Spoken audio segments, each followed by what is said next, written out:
Olá, sejam bem-vindos ao mais novo vídeo aqui do canal. No vídeo de hoje, nós vamos comentar sobre o MXRF11, fundo imobiliário de recebíveis, fundo bem popular aí da nossa bolsa, tem atraído cada vez mais a atenção dos cotistas. Antes de começar, se você ainda não é inscrito no canal, não deixe de se inscrever aqui embaixo, curtir o vídeo, se esse conteúdo tiver valor para você. E, claro, ativar as notificações para que vocês possam ser notificados sempre que eu postar vídeo novo aqui no canal. Sem mais delongas, vamos para o MXRF11. Vamos buscar entender pontos fortes, pontos fracos do ativo, conhecer um pouco mais sobre o fundo, como é que ele gera receita, da onde que sai o dinheiro para pagar os nossos dividendos. Então, o investidor de fundo imobiliário, ele acaba vendo ali no final o dividendo caindo na conta, aquele pinga-pinga, mas é importante sempre entender os fundamentos do fundo, entender por trás o que o fundo faz para poder gerar essa receita para a gente. Olhando aqui, a gente já percebe que o fundo ele é bem antigo. Foi criado lá em 13 de abril de 2012. Então é um fundo aí com um pouco mais de 12 anos. Se a gente for olhar a média dos fundos que a gente tem, eles têm em torno de 5, 6 anos. Então o MXRF11 aí, ele cresceu junto com a indústria de fundos imobiliários. Gestão XP e uma taxa de administração de 0,9%. Eu não considero uma taxa cara, uma taxa assim, ok. Mas dado o tamanho do fundo, essa taxa poderia, sem dúvida alguma, ser um pouquinho menor, algo próximo aí a 0,6%, 0,7%. Lembrando, se essa taxa fosse menor, a despesa do fundo com o pagamento dessa taxa também seria menor e sobraria, no final, mais dinheiro, mais resultado para que seja distribuído para os cotistas. Olhando aqui para o número de investidores desse fundo, mais de 1.100.000 investidores, fazendo com que o MXRF seja o fundo mais popular, o fundo com mais cotistas na nossa bolsa. Olhando os últimos dados aqui divulgados pela B3, que divulga um boletim mensal sobre fundos imobiliários, a gente tem aproximadamente 2.700.000 investidores. A gente está aí rumando para casa de 3 milhões de investidores. Desse montante, 40% investe no MXRF. Cada 10 investidores, 4 são cotistas do MXRF11, provando aí a extrema popularidade do fundo. Será que ele é tão bom assim? O que faz ele ser um fundo tão popular? O que ele faz atrair tanto assim a atenção dos investidores? É isso que a gente vai descobrir aqui no vídeo de hoje. E aí o primeiro disclaimer do vídeo. Aqui a gente não está falando daquele fundo imobiliário tradicional que o gestor compra imóveis, compra tijolo, como a gente costuma falar.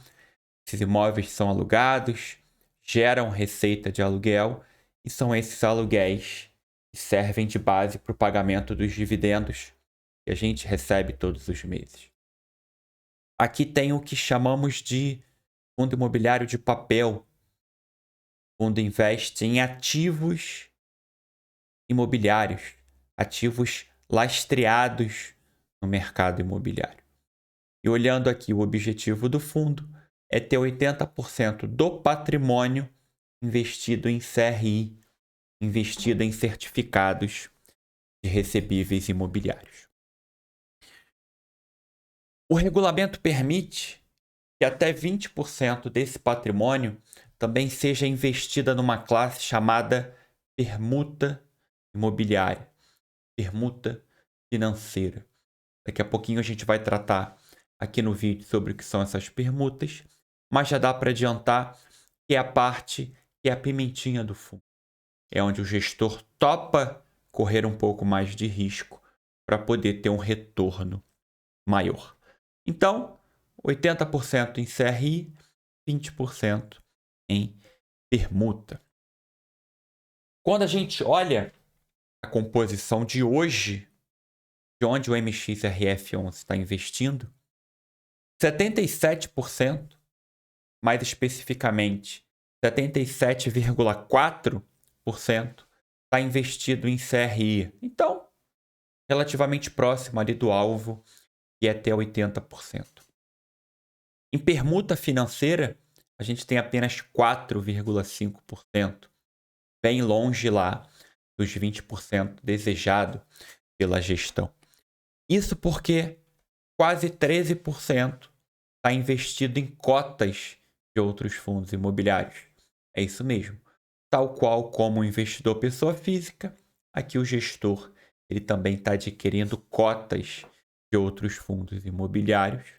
E uma parte do patrimônio, 5%, está investido em CDI, Tesouro Selic, e ali, caixa do fundo. E aí, quando a gente olha especificamente sobre esses CRIs, CRIs que você, investidor, pessoa física, pode investir diretamente na sua corretora. Você entra lá no site da sua corretora, uma das opções para investir em renda fixa é justamente um CRI, por exemplo. Uma forma muito mais eficiente é fazer isso via um fundo imobiliário de papel, via um fundo imobiliário de recebível. Porque ao invés de você comprar um CRI diretamente lá na sua corretora, ter apenas um devedor, quando você opta por fazer isso via um fundo imobiliário de papel, via um fundo imobiliário de recebíveis, você já tem uma diversificação muito maior, porque você não vai estar comprando um único CRI, você vai estar comprando uma dezena. Tem alguns fundos que você vai estar comprando uma centena de CRIs. E a gente consegue ver isso aqui justamente no relatório do MXRF11. Aqui ele mostra que 63% dos fundos, do patrimônio do fundo está investido em CRI atrelado ao IPCA. O restante está investido em CRI atrelado ao CDI. Normalmente, você tem CRI atrelado ao CDI ou ao IPCA, que é a nossa inflação oficial. Se você pensar que a gente tem uma taxa de juros hoje, no momento que eu gravo esse vídeo, de 10,5%, é uma taxa de juros estruturalmente muito alta.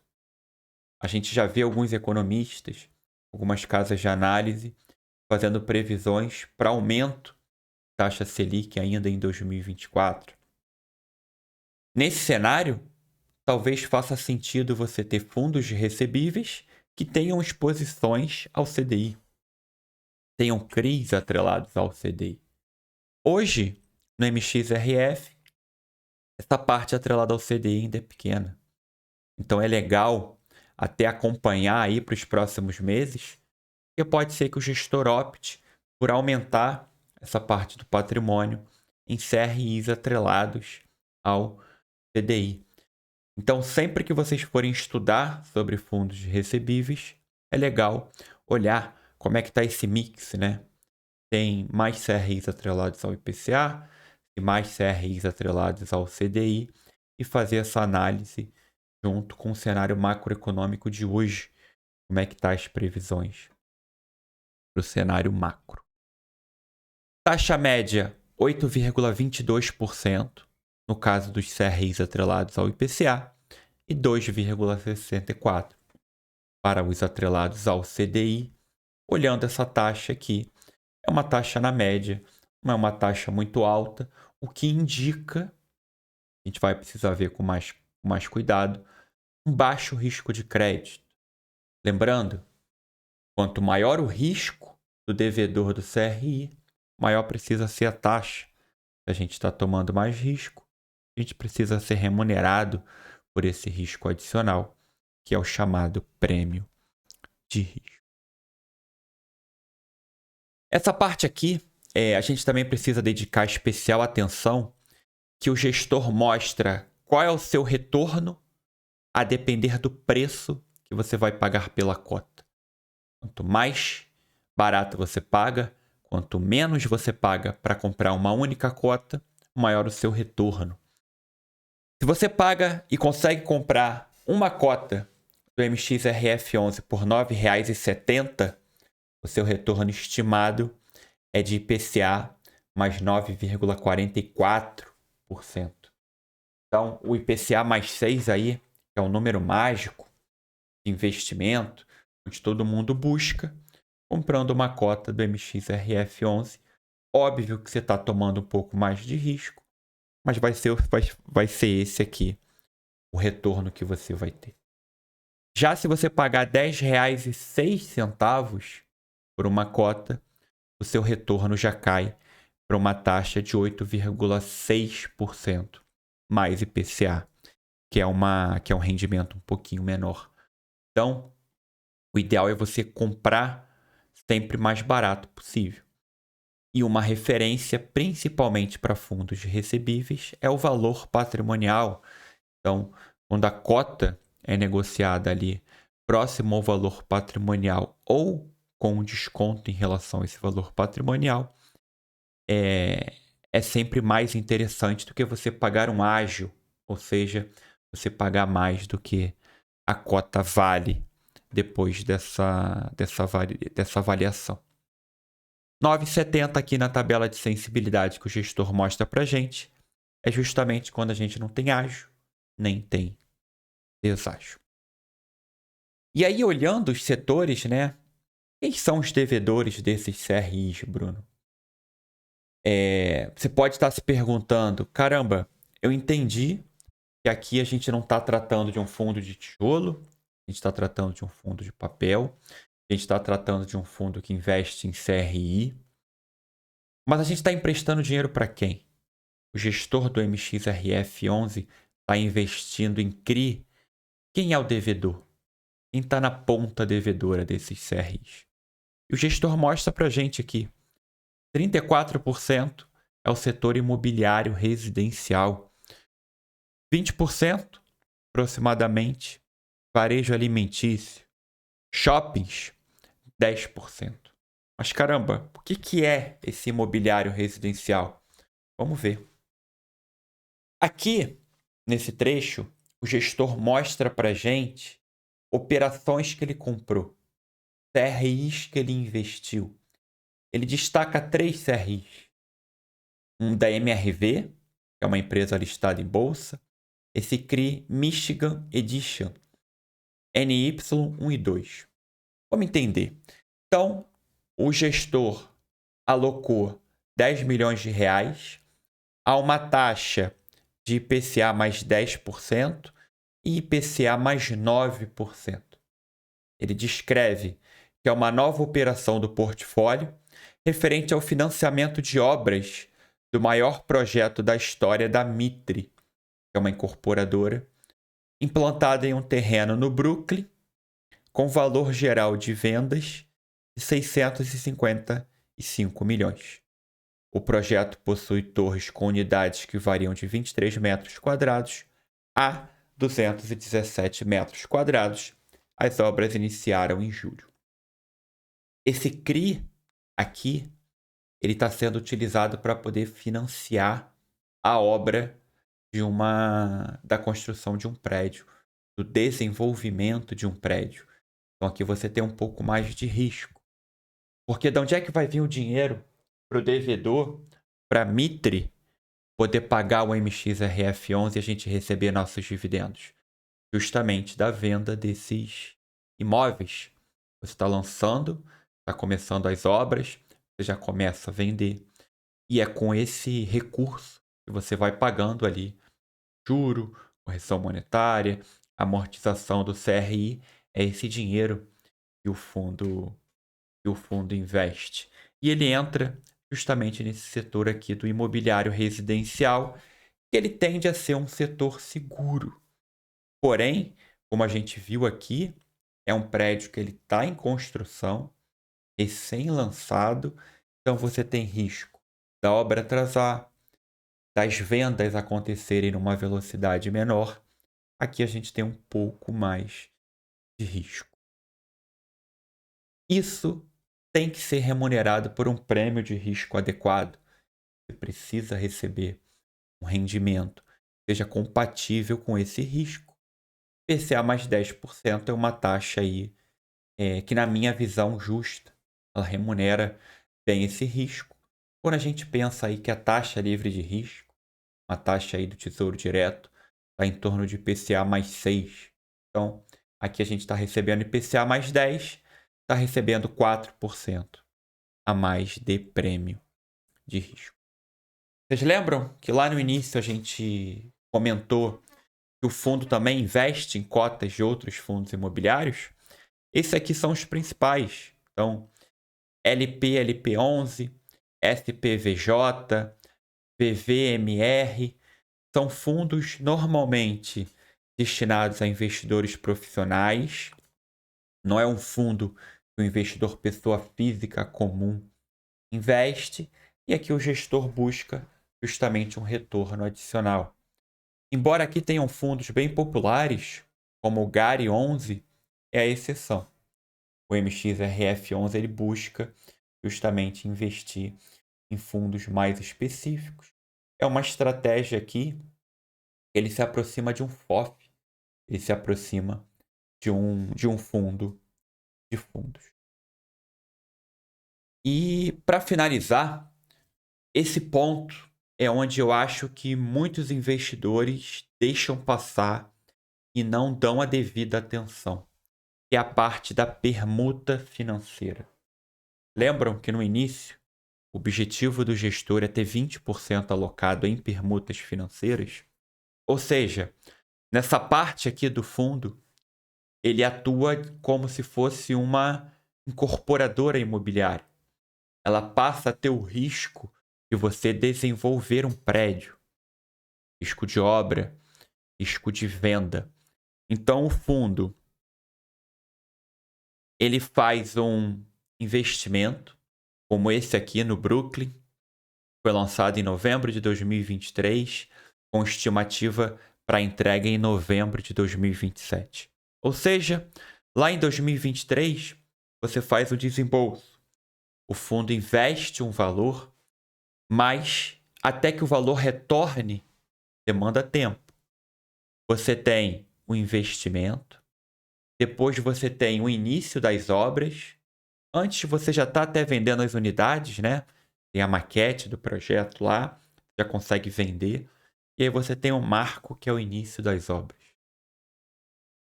Entre 3 e 4 anos é o prazo de construção, quando de fato o prédio é entregue a quem comprou.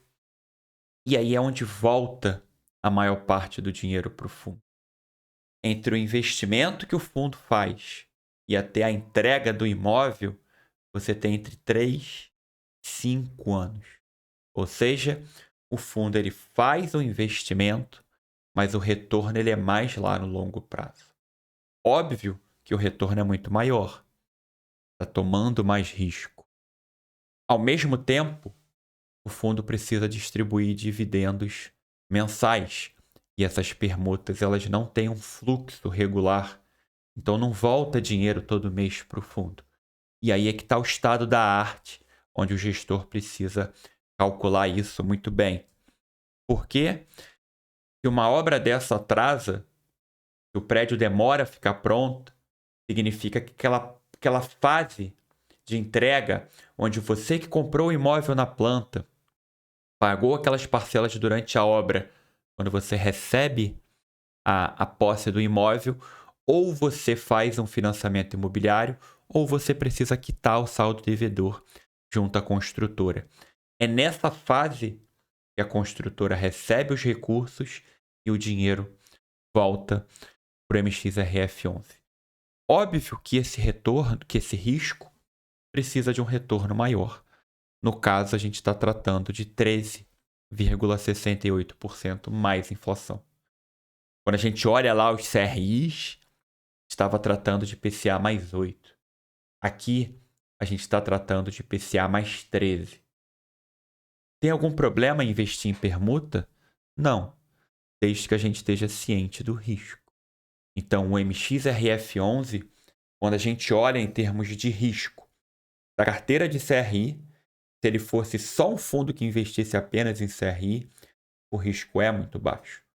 Só que quando a gente coloca as permutas na análise, o risco do fundo aumenta, mas a gente percebeu lá que hoje ele tem menos de 5% investido nessa classe de ativos, que é bem tranquilo. Ele pode ter até 20%. E ele tem apenas 5%. Esse aqui é um exemplo de uma dessas permutas. O fundo investe em várias, descritas todas lá no relatório gerencial. Aqui, o gestor mostra o que está vindo de receita de acordo com a classe. O que está vindo de receita de CRI, o que está vindo de receita das permutas, o que está vindo de receita da cota dos fundos imobiliários. Aqui fica mais fácil da gente ver. 36 milhões e 87 mil reais foi a receita do fundo em junho de 2024. Percebam que a maior parte, 28 milhões, vem dos CRIs. A parte da de permuta é muito pouco. Menos de 5%. Justamente por conta daquela dinâmica lá que a gente mostrou no gráfico. É o somatório dessas receitas, deduzidas as despesas do fundo, é que na última linha tem a distribuição para os cotistas, em torno de 10 centavos aí, que o fundo está distribuindo. Se você comprar a cota por R$10, você vai estar recebendo aí 1% ao mês de dividendos. Nesse gráfico aqui dá para ver melhor, né? Ele mostra aí no acumulado dos últimos 6 meses. O fundo distribuiu 59 centavos. Desses 59 centavos, 48 centavos vieram dos CRIs, 7 centavos vieram de cotas de outros fundos e apenas 5 centavos vieram da parte de permuta financeira. Quando a gente faz uma análise global de risco do MXRF11, é um fundo bem ok, assim.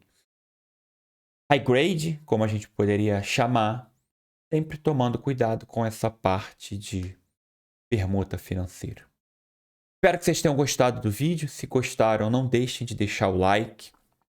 Coloque aqui nos comentários se vocês já tinham estudado o fundo dessa forma, se vocês já tinham ido no detalhe, se vocês já tinham olhado essa parte de permuta financeira, porque a gente só consegue ser investidor mais seguro, investidor consegue ali tocar sua carteira com tranquilidade, quando a gente consegue conhecer os fundamentos do fundo.